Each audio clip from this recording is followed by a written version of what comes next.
जय हिंद दोस्तों। आशा करता हूं कि आप लॉकडाउन का पालन कर रहे होंगे और अपने अपने घरों में होंगे। और मैं भी अपने घर में इस वक्त लॉकडाउन हूं और मैंने सोचा क्यों ना इस समय का थोड़ा सा सदुपयोग करा जाए।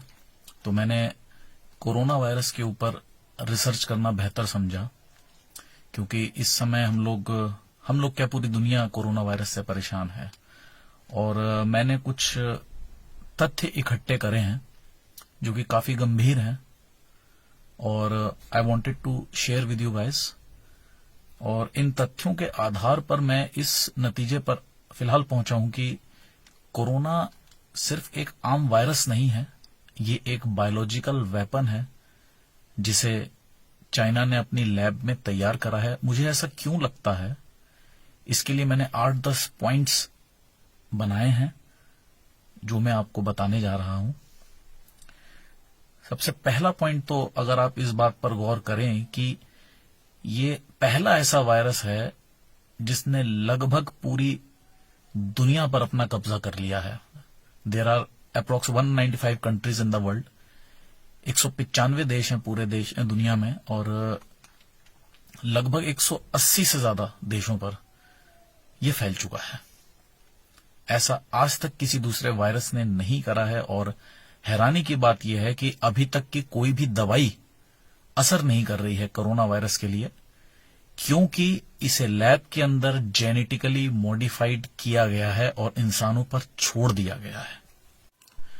अब मेरा जो दूसरा पॉइंट है वो ये है कि कोरोना वायरस किन किन देशों में फैला और किन किन देशों में नहीं फैला। आप गौर करिए, जो चाइना के सामने उभरती हुई आर्थिक ताकतें हैं वो कौन सी हैं। यूरोपियन कंट्रीज में दबदबा है इटली, स्पेन, ब्रिटेन, जर्मनी का। अटलांटिक कंट्रीज में अमेरिका है, कनाडा है।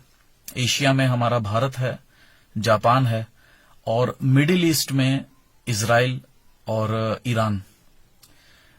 अब आप ये देखिए कि वुहान सिटी से ये देश इतनी दूर हैं। ये कोरोना वायरस इतना समझदार है कि ये उन देशों तक पहुंच गया, लेकिन वुहान शहर से लगे हुए चीन के जो दूसरे शहर हैं, शंघाई और बीजिंग, ये वहां नहीं जाता है। आप जरा गौर करिए, वुहान से इटली की दूरी है 8,600, स्पेन की 9,800, जर्मनी की 8,200, अमेरिका की 11,860 किलोमीटर की दूरी है। वुहान से अमेरिका की दूरी 11,000 से ज्यादा की है। ये वहां चला जाता है, लेकिन ये अपने पड़ोस के शहरों में नहीं जाता है, चाइना में। अब आप एक चीज और देखिए कि इस वक्त दुनिया की सबसे बड़ी ताकतवर पावरफुल नेशन कौन सा है? अमेरिका। और आज की तारीख में कोरोना से सबसे ज्यादा पीड़ित देश कौन सा है? अमेरिका। ये है मेरा दूसरा पॉइंट कि खास तौर पर ये दुनिया की आर्थिक राजधानियों पे इसने हमला बोला है।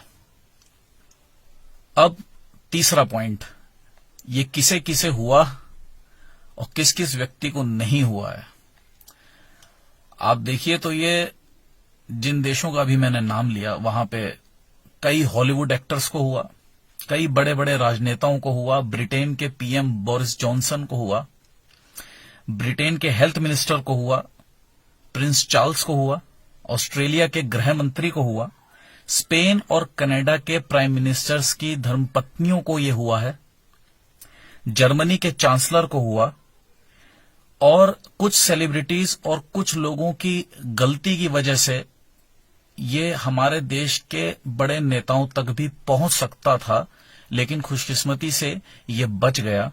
अब आप ये देखिए, ये किसे नहीं हुआ। चाइना में वुहान शहर को ही अगर ले लिया जाए, जहां पर इसका थोड़ा बहुत असर दिखा था, ये वहां के किसी भी राजनेता, किसी भी मिलिट्री ऑफिसर, किसी भी अधिकारी को नहीं होता है। ये सिर्फ दूसरे देशों में जाके ज्यादा प्रकोप मचाता है। ये इस बात पर गौर करिए। अब चौथा पॉइंट, पूरी दुनिया की जो मेन मनी अर्निंग सिटीज हैं सब बंद हैं, सब की सब बंद हैं। पेरिस बंद है, न्यूयॉर्क बंद है, बर्लिन बंद है, लंदन बंद है, रोम बंद है, टोक्यो बंद है, दिल्ली, मुंबई, कोलकाता, बेंगलोर, पूरा का पूरा देश बंद है। सिर्फ चाइना खुला है। चाइना के सारे शहर खुले हैं। चाइना की सारी फैक्ट्रियां धड़ल्ले से चल रही हैं। 10 करोड़ से ज्यादा मास्क वहां की फैक्ट्रियां रोज बना रही हैं। इसके अलावा और भी जो प्रोडक्ट्स जिसे हम लोग खरीदने के शौकीन हैं, वो प्रोडक्ट्स धड़ल्ले से रोज चाइना में बन रहे हैं। चाइना इस वक्त मेडिकल किट्स भी बना रहा है पूरी दुनिया को बेचने के लिए। उसने पहले से बहुत बड़ी तैयारी करके रखी हुई थी। स्पेन को $450 मिलियन की मेडिकल किट्स की सप्लाई करी है चाइना ने। $450 मिलियन, जीरो लिखना मुश्किल पड़ता है। पॉइंट नंबर 5, रोज मीडिया में किसी न किसी देश के बारे में आता है कि आज यहां पे 400 नए केस आए, 800 नए केस आए, 1000 नए केस आए, लेकिन चाइना में एकदम से केस आना बंद हो गए। कोई केस चाइना से नया सामने नहीं आ रहा है।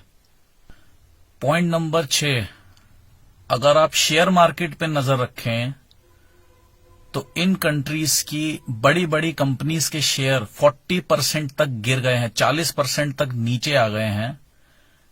और हम अगर इस पे सर्च करें तो इस समय वर्ल्ड में सबसे ज्यादा शेयर चाइनीज कंपनीज खरीद रही हैं। इन कंपनियों के चाइनीज इंडस्ट्रियलिस्ट, वहां के व्यापारी जो हैं, अमीर अमीर लोग, वो इन गिरे हुए शेयर्स को लगातार खरीद रहे हैं। और इसका सिर्फ एक ही राज है कि चाइना जहां तक पूरी वर्ल्ड ट्रेड पर काबिज हो चुका है, जो थोड़ी बहुत कसर रह गई है वो उसे भी पूरी कर लेना चाहता है। पॉइंट नंबर 7, बहुत अहम पॉइंट।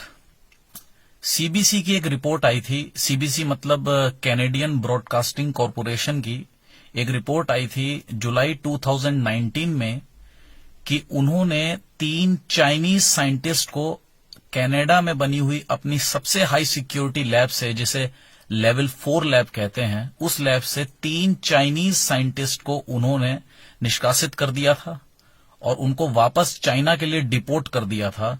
वजह पूछने पर बताया गया था कि इन्होंने एक सिक्योरिटी ब्रीच करा है हमारी लैब में, कुछ इन्होंने गड़बड़ी करने की कोशिश करी है। वो गड़बड़ी क्या थी इसका उन्होंने खुलकर कुछ नहीं बताया गया, लेकिन ये एक बहुत अहम लिंक है। चाइनीज साइंटिस्ट को लेकर ये रिपोर्ट जुलाई 2019 में आई थी और इसके कुछ ही महीनों बाद दिसंबर 2019 में कोरोना वायरस फैलना शुरू होता है।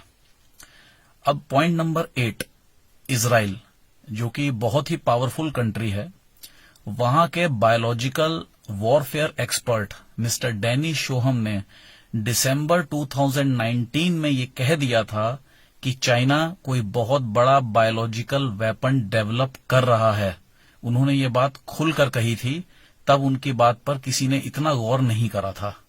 दिसंबर 2019 में ही कोरोना वायरस फैलना शुरू कर देता है। पॉइंट नंबर 9, बहुत ही इंपॉर्टेंट पॉइंट है ये। चाइनीज गवर्नमेंट ने इस वायरस को फैलने की प्रैक्टिकलिटी को चेक करने के लिए कि ये किस रफ्तार के साथ फैल सकता है, इसने वुहान में ही एक छोटा सा एक्सपेरिमेंट करा लोगों के ऊपर। और वुहान शहर में जब इसके कुछ केस आने स्टार्ट हुए तो वुहान के ही हॉस्पिटल के, वुहान सेंट्रल हॉस्पिटल के काम करने वाले एक बहुत ही मशहूर डॉक्टर जिनका नाम था ली वेल लियांग, ये सबसे पहले विसल ब्लोअर थे। विसल ब्लोअर मतलब जिन्होंने इसके लिए आवाज उठाई थी चाइना की एक सोशल नेटवर्किंग ऐप के ऊपर, वीचैट। जैसे यहां हम लोग व्हाट्सएप यूज करते हैं, चाइना हर चीज को स्वदेशी रखना चाहता है, वो अपनी ही चीजें डेवलप करता है। तो वहां की या व्हाट्सएप जैसी एक साइट है वीचैट, वहां पर उन्होंने लिखा था कि एक कोरोना वायरस का एक नया रूप आया है ये, और इसे इन दवाइयों से ट्रीट किया जाना मुश्किल है और ये काफी तेजी से फैल रहा है। और ठीक अगले ही दिन वहां की साइबर सेल पुलिस ने उनको नोटिस भेज दिया था कि आप ये सारे मैसेज डिलीट करिए और आप लोगों से कहिए कि मैं सिर्फ झूठ में ये अफवाह फैला रहा था, ऐसा कुछ भी नहीं है। और उसके ठीक 2 महीने बाद फरवरी 2020 में इनकी मृत्यु हो जाती है। यानी जिस चाइनीज डॉक्टर ने सबसे पहले दुनिया को ये बताया था कि कोरोना वायरस क्या बला है, चाइनीज गवर्नमेंट ने सबसे पहले उन्हें ही अपने रास्ते से हटा दिया। पॉइंट नंबर 10, 3 जनवरी 2020 को चाइना नेशनल हेल्थ कमीशन ने 3 सर्कुलर जारी किए थे। पहला सर्कुलर मीडिया के लिए था कि आप कोरोना वायरस को लेके कोई भी खबर नहीं चलाएंगे अपने चैनल्स पे, अखबारों में किसी तरीके की कोरोना वायरस को लेके अच्छी बुरी कोई भी खबर आप नहीं चलाएंगे। दूसरा सर्कुलर वहां की मेडिकल हॉस्पिटल्स, मेडिकल इक्विपमेंट्स बनाने वाली कंपनियां, उनको ये जारी कर दिया गया था कि आप किसी तरीके की कोई भी नमूने कलेक्ट नहीं करेंगे, उनको नष्ट कर दीजिए। जो आपके पास इन्फेक्टिव लोगों के आए हैं कोरोना को चेक करने के लिए, आप उनको तुरंत नष्ट कर दीजिए। इसमें से सबसे बड़ी कंपनी थी, उसका नाम था जीनोमैक्स। और तीसरा काम उन्होंने करा था कि उन्होंने विदेशी मीडिया को बैन कर दिया था चाइना के अंदर, कि कोई भी विदेशी मीडिया चाइना में नहीं आएगा। दोस्तों, अब आप लोगों में से कुछ लोग ये जरूर सोच रहे होंगे कि मैं इन सब बातों पे ध्यान दे रहा हूं, देख रहा हूं, तो क्या बाकी देशों के राष्ट्रपति, प्रधानमंत्री, उनका इस पर ध्यान नहीं जा रहा होगा? बिल्कुल जा रहा होगा दोस्तों। हर देश का प्रेसिडेंट, प्राइम मिनिस्टर चाइना की इस चाल को समझ गया है, लेकिन कोई खुलकर सामने नहीं आना चाहता, क्योंकि चाइना आज उस मुकाम पर है कि उससे खुल के लड़ना आसान नहीं है। अकेले यूएस प्रेसिडेंट डोनाल्ड ट्रंप ने अभी कुछ दिनों पहले मीडिया से ये कहा था कि don't call it corona virus, it's name is Chinese virus. ये एक चाइनीज वायरस है। उन्होंने खुल के इस बात को मीडिया के सामने कहा था। और मैं एक जाते जाते बहुत जरूरी बात कहूंगा आप लोगों से कि मैं इस समस्या को ही सिर्फ आपके सामने लेकर नहीं आया हूं, मैं इसका एक छोटा सा समाधान भी लाया हूं। हम एक काम जरूर कर सकते हैं, हम चाइना को कूटनीति से हरा सकते हैं। आप चाइनीज प्रोडक्ट्स का बॉयकॉट कीजिए, खुल के बॉयकॉट कीजिए और स्वदेशी अपनाइए। लेकिन हम लोग चाइना का बॉयकॉट हर साल गलत तरीके से करते हैं। हम कहते हैं कि हम दिवाली पर चाइना की बनाई हुई झालर नहीं खरीदेंगे, और हम ये कहना शुरू करते हैं दिवाली के 1 हफ्ता पहले से, जबकि तब तक पूरे हिंदुस्तान में ये माल चाइना का बनाया हुआ बट चुका होता है। आपकी दुकान पे आने से पहले ये दिल्ली लाजपत राय मार्केट आ चुका होता है। दिल्ली लाजपत राय मार्केट आने ये आता है मुंबई पोर्ट से, और मुंबई पोर्ट में आता है चाइना से बनकर। दिवाली मान लीजिए अक्टूबर में है, तो उसके 3-4 महीने पहले से ही ये लोग ये झालरें बनाना शुरू कर देते हैं। हमें अगर बॉयकॉट करना होगा तो अभी से बॉयकॉट शुरू करना पड़ेगा, तब जाकर इसका असर दिखाई पड़ेगा मित्रों। और सिर्फ चाइनीज झालरें ही नहीं, इसके अलावा भी हमें चाइना की बनाई हुई तमाम चीजों को छोड़ना सीखना होगा, क्योंकि आप कुछ ही दिनों में देखेंगे कि चाइना एक बहुत बड़े ब्लैकमेलर के रूप में सामने आएगा। वो अपनी पावर को दिखाकर लोगों को ब्लैकमेल करके, देशों को ब्लैकमेल करके अपना फायदा करेगा, और हमें उसकी रीढ़ की हड्डी पे वार करना की जरूरत है। एक बायोलॉजिकल वॉर शुरू हो चुकी है और हमें ये दिखाई भी नहीं पड़ रही है। हमारे प्रधानमंत्री माननीय मोदी जी कोई ना कोई रास्ता इसका जरूर निकालेंगे। तब तक हम क्या कर सकते हैं, हम अपने प्रधानमंत्री के बताए हुए रास्तों पर चलेंगे। उन्होंने हमसे कहा है कि हम घरों में रहें, इस वायरस से सुरक्षित रहें, तो हम घरों पर रहेंगे। आप लोगों को भी अपने घरों पर रहना चाहिए। हमारे प्रधानमंत्री द्वारा दिए गए सारे निर्देशों का अक्षरशः पालन हमें करना चाहिए, क्योंकि इसके अलावा अब हमारे पास कोई रास्ता नहीं बचा है मित्रों। जय हिंद।